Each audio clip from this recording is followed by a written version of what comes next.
together with Donald Trump, we are going to make America not just great, but greater than it has ever been before.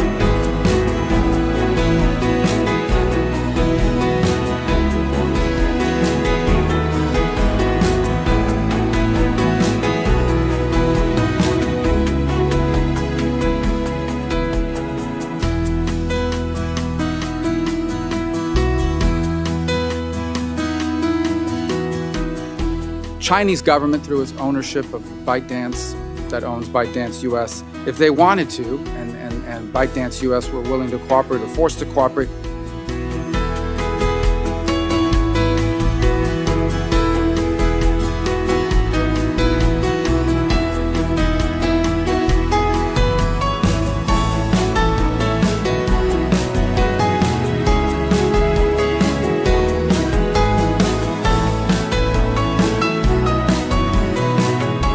two parents who arrived here on May 27th of 1956 from Cuba.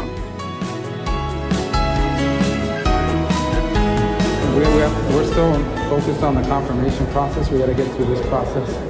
We'll figure those things out later, but I'm sure we'll find some solution to that. When the porcupine strategy, what it really means is you want to make the cost of invading Taiwan higher than the benefit.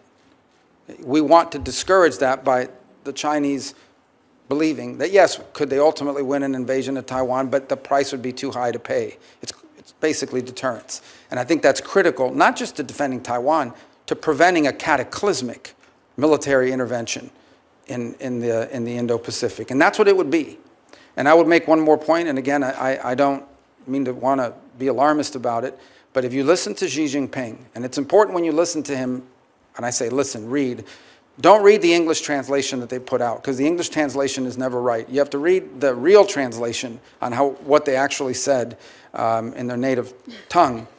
What they're basically saying is that this is a foundational and definitional issue for Xi Jinping personally.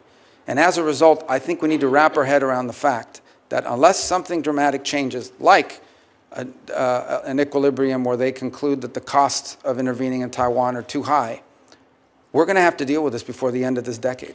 So while America too often prioritized the global order above our core national interests, other nations continued to act the way nations have always acted and always will in what they perceive to be their best interest. And instead of folding into the post-Cold War global order, they have manipulated it to serve their interests at the expense of ours. We welcomed the Chinese Communist Party into the global order, and they took advantage of all of its benefits, and they ignored all of its obligations and responsibilities. Instead, they have repressed and lied and cheated and hacked and stolen their way into global superpower status, and they have done so at our expense and at the expense of the people of their own country. Do you agree that the PRC is the biggest threat that we face as the United States? The Communist Party of China that leads the PRC, is the most potent and dangerous near-peer adversary this nation has ever confronted. They have elements that the Soviet Union never possessed. They are a technological adversary and competitor, an industrial competitor, an economic competitor, a geopolitical competitor, a scientific competitor now, in every realm. It's an extraordinary challenge. It's one that I believe will define the 21st century. When they write the book about the 21st century, there's going to be some chapters in there about Putin, there's going to be some chapters in there about some of these other places, but the bulk of that book about the 21st century will be not just about China, but about the relationship between China and the United States and what direction it went. And I think you're alluding to it in your statement. I know you may have another question. I don't want to eat up all your time, but I do want to say this. The Chinese believe that the United States are a great power in inevitable decline and that they are an inevitable rise. Now, they already are. They're going to be a rich and powerful country, and we're going to have to deal with them. The danger is that because of our own actions, in many cases, a dangerous imbalance is built up in that relationship. We allowed them for years to pretend that they were some developing countries, so we should allow them to continue to cheat on trade and commerce. We should allow them to continue to expand. They lied about not militarizing and populating island chains in the South China Sea and the like. We allowed them for years before we got serious about it to conduct grotesque human rights violations against Uyghur Muslims, as an example. One of the most horrifying things happening on the planet. And for years, no one talked about it, which, by the way, not just has a human rights component to it, it allows them to use slave labor to produce goods that, at the expense of the rest of the world. Talk about not just a horrific humanitarian crisis, but an unfair trade practice as well. We've allowed them to get away with things. And frankly, the Chinese did what any country in the world would do given these opportunities. They took advantage of it. And so I think now we're dealing with the ramifications of it. I agree 100% what you said, but I remind you, and I remind everyone, I guess I want to make this point, that much of what we need to do to confront China is here at home. It's not just abroad, it's also here at home. We have to rebuild our domestic industrial capacity, and we have to make sure that the United States is not reliant on any single other nation for any of our critical supply chains.